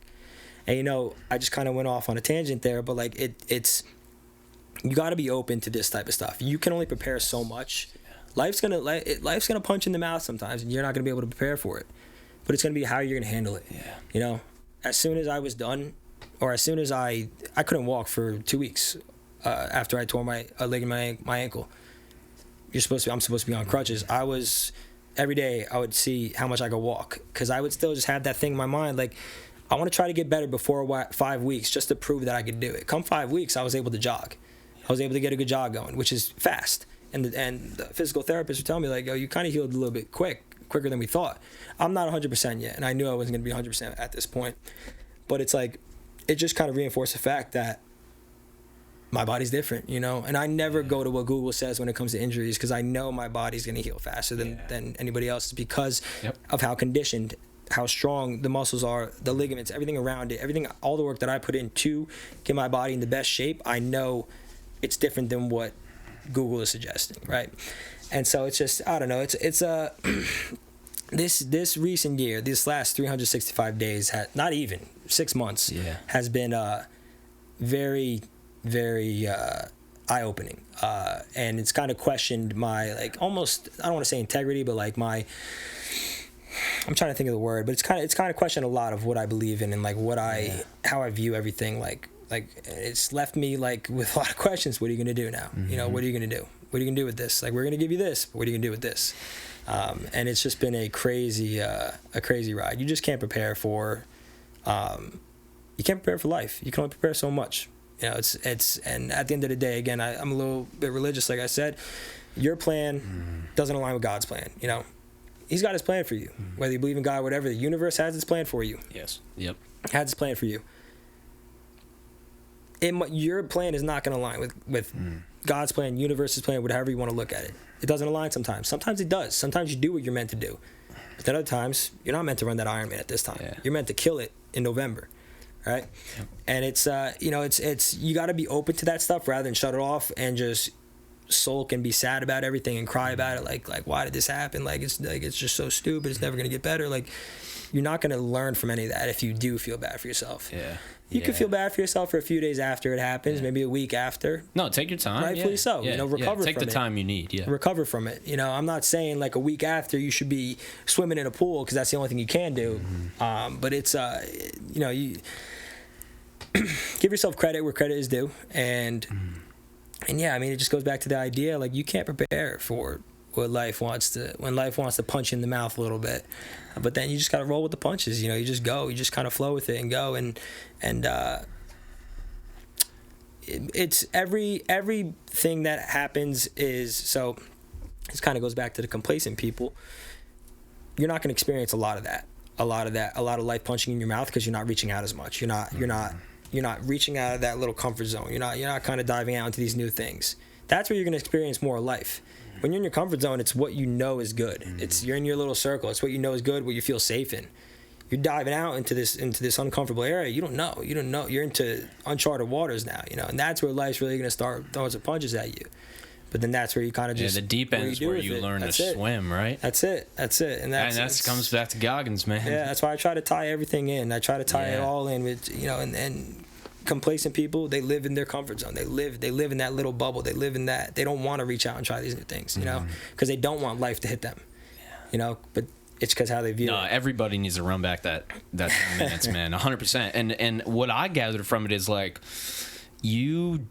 you're not overcomplicating your purpose, right? Like, you're kind of going like, whether this Ironman's my purpose or not, it's what I'm doing. Yeah. Like, you don't go halfway through the race and you're like, you know what, this actually wasn't my purpose. Yeah. I'm just gonna dip out. It's like there's so many. There's a 1 million ways to not do it, right? Oh yeah. There's only one way to do it. Not a lot of. I think it was. That's the thing. I think it was less than 1%, or it was like 0.01% of people in the world run an Ironman. Yeah. And that type of stuff excites me. And I bet you're thinking about ultras too. That's on the list. Yeah, I mean, you can't read Goggins and not be like, I want to do that. 100 miles on the list for next year. First, I want to run that Ironman in November, and then I'm going to qualify for. I'm going to run sub 3 hours for my next marathon, which is in September, to qualify for Boston for next year. Got it. That's always been a goal of mine, and the scaling process of it has been. Ultras is on the list. Yeah. I'm going to get this Ironman out of the way first. I love it. And yeah, man, I mean, it's the thing is with me, like, I'm not able to use my legs. So like now I've been on this 5-week journey of trying to hit 315 bench.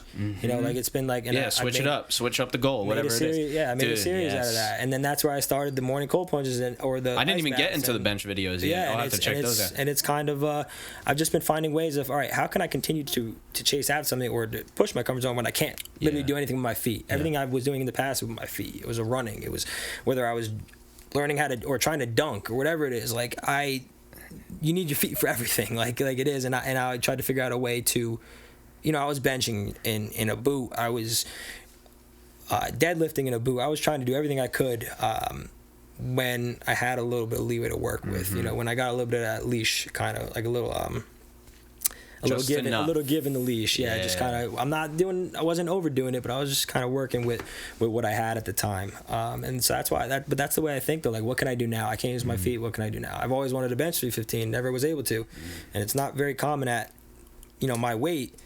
Let's do it, let's go for it. So it's, it's just that same mindset of just always just trying to see what your body can do, and that's the basis. That's me, that's Matt, that's what I do. It's just trying to see what my body can do, and in doing so, hopefully, whether I have 1 million followers and I only affect one person in that way, my life affects one person in that way, fine, or whether it affects 1,000 people, awesome, as long as I'm just able to have kind of like a stamp on people's like life timeline, then that's my goal, just to kind of like, oh, I did this because I saw Matt do this, or I saw this, even if it's not directly, even if it's just like almost like subconsciously in a way from seeing my videos consistently, like you subconsciously want to run a race, but you don't physically credit me for doing that, which is a lot of people. It's a lot of people.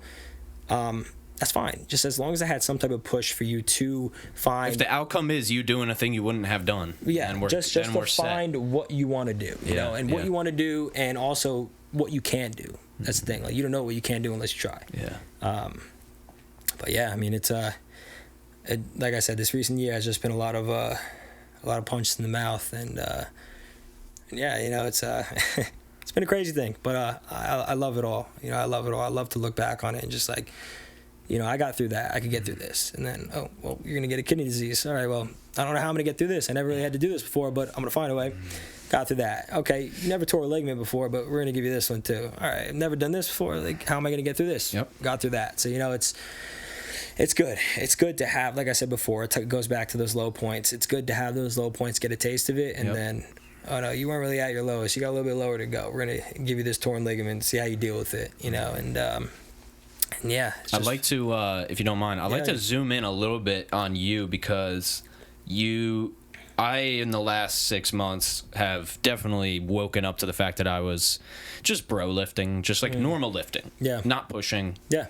Just kind of maintenance. Dude, maintaining is so easy. Yeah. It's so fucking easy, bro. I can like look fine on the beach, and I don't have to do anything now. It. Like, I can work out 3 days a week. It's like fucking Derek from More Plates, More Dates. Like, he's just I can work out 4 days a week, and I'm fucking jacked to the gills. You know, it's like, it's not me, but in that sense, it was actually easier for me to do less, because I can do less because I put the work in for the last 8 years. Yeah. So and especially the first 4 when I was obsessed. Yeah. So I can do less now and still be good. Like, I'd still be leagues ahead of other people. So so I had my friend Jack send me some workouts. You know, he spoke to me for about 30 minutes. Yeah. And he was like, "Yeah, man. Like, all right, cool. I'll put together a program for you." Nice, bro. Fuck, dude. The leg day.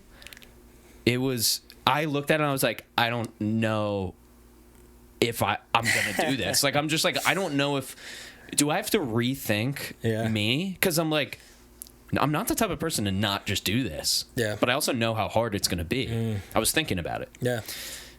90 days on this program, fucking 3 days on, 1 day off. Yeah. Amazing. I didn't do legs for 3 years. Yeah, it's a lot of people go through that phase. Yep. Yeah. A lot of females do it with arms. That's it. They think they're gonna get bulky or something like that. It's not. Hey, my girl, she'll fucking outstair stepper you, me, everybody, bro. But when it comes, she's like, okay, I want to do the arm day with you, right? Like, for me, it's legs. It's like, that's usually how it is. Though. I played soccer. Fucking my legs are okay. You know, whatever. Until your calves starting to get a little bit bigger, and you're like, oh, maybe I should do legs more, right? Yeah. But dude, that has like that wake up call of like him sending me the workouts, and now, dude, I'm obsessed with all I want to do, dude. I train legs, and then the next day I run and see how far I can run, and then dude, I was biking and then running and then biking again, and it's just like, man, it's just like you gotta push through that kind of the thing in your mind of this isn't for me, or my legs are fine, or my arms are fine, or I can't. There's no peak, bro. There's no peak. But like a lot of people live in that maintenance phase, and you can apply that to just life. Exactly. I was there for like 5 years. I was going through college. I ran a business. Yeah. I'm a fucking DJ. I work 7 days a week. Like, it's just like there was so many ways for me to not do a lot of that stuff and also still be physically in shape or look like I'm in shape. Yeah. And yeah, man, I think like now I'm like, fuck, I hate running, so I'm gonna run. Yeah. I don't want to do legs, so legs 3 days a week, even when I'm not going to do legs, you know? Yeah. And you got to have that, man. And I want to ask you, I don't know why I fucking went on this tangent, but it's all good. So the purpose of being on the new program was so I can gain some weight and get a little bit bigger, because I wanted to get a little bit bigger, and that was just a personal thing for me. Because people with our body type, we always want to get bigger. Yeah. So for you, how do you burn all those calories? Like, do you have to eat a lot of calories? Like, for me, I will shrink up fast. And all the times I got focused on running, I kind of stopped lifting, so maybe that's part of it. In terms of, I would just put lifting to the side and then let myself get really skinny. Yeah. So how do I, like, you know, burn all the calories, do the biking, do the running and all that shit, and still kind of keep it on? Like, what do you do? How much do you eat? Like, what's your, zooming in a little bit on your nutrition specifically? Like, what's your advice on that? What do you do when it comes to like nutrition, eating, calories, etc.? Yeah, so I used to track my calories like maybe a year ago for a very short amount of time. The reason why I did it was because I wanted to get a gauge on what was what. You know, what a handful of rice is, what a handful of chicken is. Like, I just wanted to get an idea. for me, diet, it changes all with what I'm doing. You know, right now, my main focus is not so much running. It's more of building up for that 315 bench. I need to put on a little bit of weight. This is the heaviest I've ever weighed in my entire life. What are you at right now? I'm at 166. Yeah, my piece, that's mine too. Yeah. I'm at like 150, probably 5 right now or something like that. Yeah, so this is, and with doing that, like I haven't been running a lot. You know, I've been doing stair stepper, I've been biking, I've been running maybe twice a week, but very short distances, nothing crazy, just 3 to 5 miles. And so I know if I do eat like I did in the past when I was training for my marathon, I'm going to gain a lot of weight. Yeah. So I took that, and I'm like, you know what, I'm going to do it now. Has it been the healthiest way to eat? I eat pretty healthily. Pretty healthy. What's your eating schedule like? Like, do you have, is it on schedule? Like, start me from the beginning of the day. Yeah. So I'll wake up in the morning. Right away, I'll just get some light carbs in me, whether it's, I honestly go right to veggie sticks. The veggie sticks, like the... You're better than me. I go to the bagel, so... Well, no, that too. So I actually... That's a little bit later in the process. Okay, I won't jump ahead. No, I forgot to I meant to actually go pick up some bagels for that, because I was going to do it before my workouts. But just some light carbs, whether it's the veggie sticks, whether it's even just like what time is it? pretzels. 7 a.m. now? Or what? 7. Yeah. 7, yeah. Nothing crazy, though. I just need some type of fuel for my workouts. If I'm going to do a little bit more, then I'll eat a little bit more. So if I'm going to work out, then run. Or like I'll legs, run, then work out. Some big leg day or something. Yeah. Once I get home, I will from the gym every morning go to the gym no matter what. How long are you in the gym? An hour, 2 hours? Depends what I'm doing. Okay. Bench days are a little bit longer because a lot more volume, so it's going to take a little bit longer. By the way, next episode we'll do workouts. We don't have time. No, I'm not going to get into the. I just want to let people know that we're going to do it. It's just not this one. No. I could get into that and stuff, and then running and all that. Just. Yeah, we'll go there. I want to have them. Well, hey, dude, you're gonna be back on soon. Yeah, no, I'm down. Like I said, I'm down for everything. You know, I'm always open to it. So yeah, it just depends. Bench days are a little bit longer just because more volume and stuff. Usually an hour and a half. That's my longest usually. That's me too. Yep. If I go play, because I go to LA Fitness. If I go play basketball after, I'll shoot around a little bit. Again, I just like being well versed in kind of everything. So like I'll shoot around, play basketball, do whatever. So whatever. I'll get home and I'll have some type of just heavy loaded just protein and carbs. A lot of people have been on that type of thing where it's just, you know, a lot of protein, just strictly protein. Right after you lift, you need the carbs. You know, you need some carbs. Yeah. Whether it's chicken and rice. I've been trying to cook a lot more and get a little bit fancy with my type of post-workout meals to kind of treat myself for what I did. So it kind of ranges, but the gist of it is just heavy protein, heavy carbs. Just refill your body, fuel your body, give your body everything it needs to go through that growth and repair process, or your muscles, I should say. Then I'll go up to my room. I will do some work. Most of my work is really from my phone, from my laptop. And then before I go to actual work, which is working at a gym, at like an athletic performance type of gym, I'll eat any type of just lunch meal, really. Nothing crazy. Yeah. I'm not looking to go into the gym just feeling like full as can be. But again, it's not like bad stuff. You know, it's not something where it's like I'm going to stop at Popeyes or any fast food. I don't really eat fast food anymore. I never really had a liking towards it. I don't drink soda. Yep. So like those are stuff that adds up. Do I eat candy? Yes. You know, but I've been a lot more strict with that. I've been trying to kind of maintain my cravings a little bit because again, I look at it, I'm like, I used to give myself so many excuses of why I should have it. Well, you know? And if you buy it, you're eating it. So. Yeah, that's the thing, and it's going down quick. And if you know me, you know I like candy. The bag. Lot, so it's, I don't care what's in the bag. It's gone, motherfucker. Gone. Yeah. Everybody's like, "Oh, you finished the whole bag?" That was gone. That was light work, son. Yeah.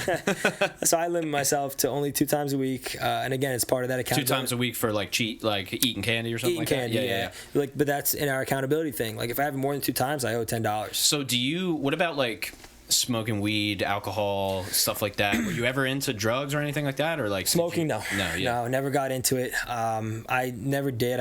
I was around it a lot, not in my family or anything. Just you know, being on the football team and Jersey and in shit college too. and stuff. Everybody And smokes weed. Yeah, I never really got into it.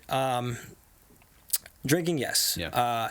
It depends now what I'm doing, right? It all depends on what I'm doing physically. If I'm training for an Ironman, I probably won't drink throughout that whole prep. Yeah. It just slows so much of your shit and down you don't realize for days, man. Because it affects your sleep. Well, well with us, you could go and kill a workout the next day. Like if you're 56 years old, it's not as easy to do that. Like you can push through, is what I'm saying. It's like fucking John Jones. He's like, he's like, I was still on coke when I fucking fought that at you, and I still did it. It's like there's people like that, but that's not everybody. But for real, nobody, we don't understand. Most people just don't register how much it does affect you. Yeah. Especially because when you're young, it seems like it's not. You feel invincible. You know, so it's. But yeah, I wanted to touch on the vices because I'm like, if he fucking already overcame that's what I'm fucking overcoming right now, dude. Yeah, no, it's been constantly tough. Just the eating schedule. And I usually get home around 6:30, 7:30, and I'll eat right when I get home. I don't want to eat too late. I'll never eat really past like 9 or 10. Yeah. Right when I get home, I just usually have my typical 3 meals, and it just depends on what I'm going for, you know. And it depends on the food I'm putting in, quantity, quality, all depends on what I'm going for. What are you doing at? Because you said you work at a gym too. Like, are you taking clients? Do you like work just for that gym? Like, how does that? Are you a personal trainer? Like, how does that work? It all ties into football, kinda. Nice. I grew up training at that gym. From going into my freshman year and continued throughout college. When we would come home for the summer, I would go right to that gym and train. And so the owner was like, "Yo, you want to help train here?" I'm like, "Yeah, sure." And so I was working just soloing with clients a little bit, just on the weekends, just here and there, work with 1 or 2 kids. Yeah. Sorry, I kind of skipped over something. After I was done with football, my defensive back coach from high school reached out to me. He started up his it's called D-Backs Academy, and he works with some high-level guys, some guys in the NFL and stuff. And he reached out to me. He's like, "Yo, like if you're open to it, come train." And I'm like, "All right." And from then on, it's 4 years now. I've been working with here and there. There was one summer where I worked with a ton of NFL guys. You know, I would give them looks, and I would also do ball drills with them, footwork stuff, and like I would be doing one-on-ones against these high-level guys, even though I'm retired technically. Yeah.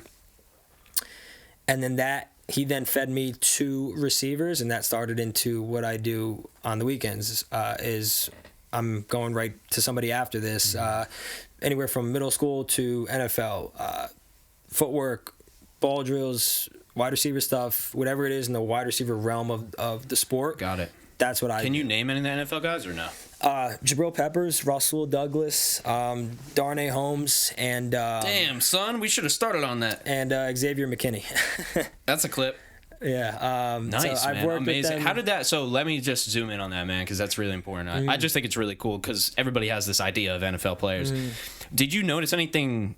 I assume you did, but like, is there a mindset difference with them? Is there something like Jabrill Peppers? Is it just, are they just like it's just like working out with it like anybody else? Like more disciplined. Have you noticed anything? More disciplined in their craft. Got it. More precise, detailed. They're relying more on their technique than because it's like they have the physical. It's like now it's just those micro kind of movements. And I'm very analytical with that stuff. Like if you have it in. I don't expect going in there to win every rep with them by no means. But I expect to win a handful. That's just me holding myself to higher standard. And we go back and forth. They obviously, the better you are, the better they. Yep. It is for them too. That's why they kept wanting to work with me during that time frame, because I was giving them good work, and I'm like, all right, I'm doing something right. I'm going to keep doing it. Yeah. And me being very analytical, I would look at everything that they do, even when they were working with somebody else, and I was kind of not going through a rep right now. I would kind of look at them and see what are they doing different than what guys I've been going against my entire life. Yeah. Very disciplined with their craft. Stuff they learned day one, they perfected that. Whether it's firing their feet at the line, they have perfected the basics, mastered the basics, and then built off that into to where it becomes it's just automatic react. Yeah. Got it. And that's what a lot of athletes skip, is they kind of go through the basics, whether you're going through a box drill, slant drill, whatever it is. Like, oh, we've done that before, but have you mastered it yet? Yeah. Is it second nature? Yep. You know, and I give myself credit when it comes to wide receiver work. You could toss me on an NFL team and I'll work with NFL guys right away, just teaching them stuff maybe they haven't even learned yet or haven't even done yet. I give a different perspective to the position of being a wide receiver. This is why I say, like, I'm kind of just all over the place. You know, I kind of try to do everything, but that's something that comes naturally. I don't plan out my sessions prior. I don't plan out what I'm going to go over. Yeah. Because every receiver is different. You know, every athlete's different. So I tailor it to that person, to what they have. That's to what I do the same thing, man. I help people do this. You know, make podcasts, right? Nice. Yeah, so I have an agency, and man, like, very good. it's so much fun. Like I have a call at 4. This will be my first call with this guy, and I'm starting to help him, create his podcast. Yeah. And, I've been doing it for a few years now, and it's like, it's just so you can't. I think that's been part of. We're not a massive company or anything, but the fact that we're still around, is really the taking that approach to everything. Because anytime somebody asks you, "Hey, I'm a receiver. What do I do?" You don't answer. You ask a question, right? So you say, "What type of receiver are you?" Or "What have you done already?" Or you start asking them questions, right? And I think there's so much of this world that wants to take 3 tips and just go do it. Yeah. And those 3 tips may be good tips for the next guy, but not for you, man. I really like that. That's included in your approach as well. Yeah, I've also was the receiver coach for 2 high schools within the past 3 years. And it's funny you say that, actually. One of the kids reached out to me this morning. He goes, "Hey, Coach, I've been working crazy this offseason. He's like, I want to start." He was a freshman. He's now going to be a sophomore. Great kid. He's going to be killing it. Same type of frame as me. Nice. I see a lot of myself in him. And if he's watching this, keep killing it. I don't know if he is, though, or he's going to. But he reached out to me and he said what you said. He goes, "I've been working on it." He's like, "What drills can I do to get better?" And I'm like, that's a very vague question, very broad question. And I'm like, "What do you need to work on?" And that to me, what I asked him next. So what do you think you need? What do you think is something that's holding you back from being the best receiver you can be, or becoming your receiver? And that's the immediate question I go to, because I'm not gonna. It's not a say all be all for the position. You can do that at a young age, just get them to get good at the basics. But when it comes to high school guys that can grasp the information better, I can't give the same thing I'm giving to a middle schooler. I gotta tailor it to them. What do you need to work on? And I don't want to get into all the football stuff, but whether you're a taller guy and you need to work on high pointing a football or whatever it is, or whether you're a smaller guy and you need to work on getting out of your breaks a little bit quicker. This is stuff that I had to go through, because I was not gifted being the best on the field. I was not gifted being that. I had to put in all this work. I did a lot of it by myself. I didn't have a trainer. I didn't have any of that. I did work out at the gym, the athletic performance gym, but I didn't have a personal trainer like all these kids have nowadays when it comes to the actual position and stuff. And so through me actually forcing myself to go through that growth process and actually being my biggest critic and just filming everything, not posting it, filming everything, and okay, I rose up a little bit too high out of that break, or okay, I rose up a little bit too early, or okay, I'm drifting on this route, drifting on that. This is where the analytical process started, was early on. I'm like, I got to do this better. And that's just the whole thing of being analytical of everything I do, whether it's even playing disc golf, whatever it is, just stuff like that. I think that's what I got from Rob Deerdeck, to be honest with you, because when I talked to him, dude, he's so... People would be like, "Oh, it's a feeling. How am I supposed to keep track of that?" You already lost. Yeah. They already figured it out. Yeah. That's an excuse. It's like Deerdeck has a whole life, his entire life in a spreadsheet. Really? His whole life. Wow. He grades his morning, his entire day. Wow. And I'll send you the interview, bro. It's fucking... I'll send you one of his videos, too. You would love his podcast. Yeah. It's really good, where he goes into all this shit. It's the difference between... I don't know if this is him or him and Ed Milet is ridiculous. You would love it. It's one of the craziest interviews ever. Yeah, definitely send me that. The difference between the top 90% or the bottom 90 and the top 10 is a lot, right? It's a pretty big gap. Substantial. Difference between the top 10 and the top 1 is pretty substantial. Yeah. The difference between the top 1 and the 1% of the 1% is all of that analytical analysis, all of those details, all those micro movements. No, the fucking that gap is just insane, and it all comes down to that mindset. Yeah, man. Yeah. No, it's and I. I'm not saying I'm ever going to be that top 1%, whatever it is, but that.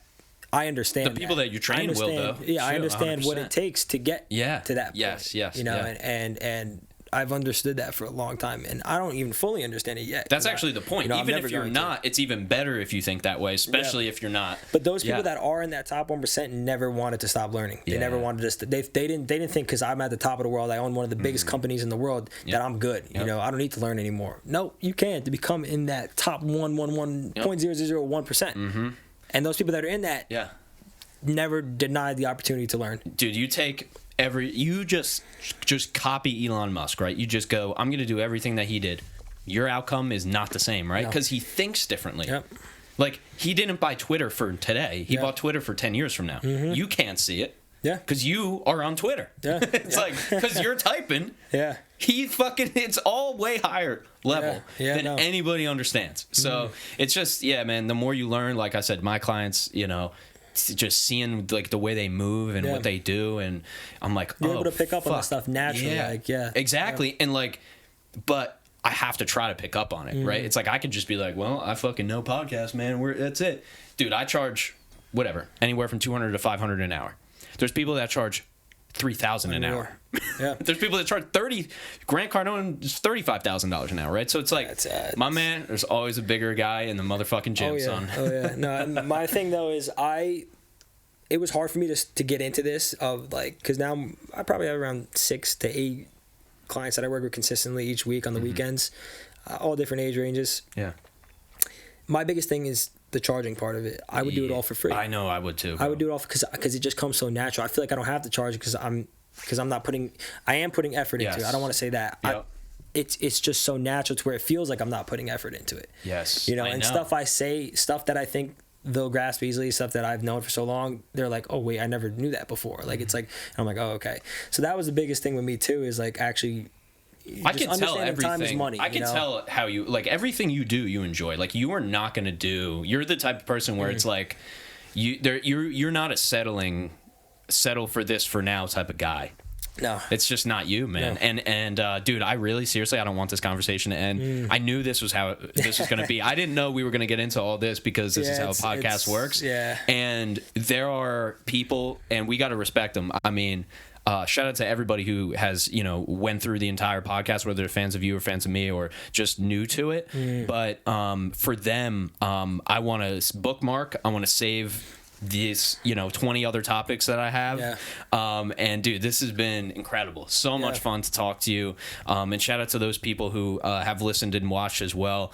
And make sure to, before we get out of here, man, I hate to cut it abruptly. I normally don't. No, you're good. But I know you got to get to a session. I got calls. We covered a lot. I'm working. I was telling Brandon, I'm like, I got 4 to 7 calls tonight. I'm like, Jesus Christ, man. Yeah. But this is our life, man. This is the life that we live, dude. I'm so thankful to Andrew as well for reaching out to you. So let people know anything you want to plug, man. Literally anything. Give them whether it's just your Instagram. We have it all in the description as well. But let them know where they can find you. And like I said, anything else you want to plug? My Instagram, Matt_Zelaya. Like you said, it'll be in the description. I guess because I have the hat on, BPN Subs, Bear Performance Nutrition. Started working with them. My support link is also in my bio. It's that community is just a whole lot of people like me, so it's just grateful to be around, and I'm very happy to be a part of it.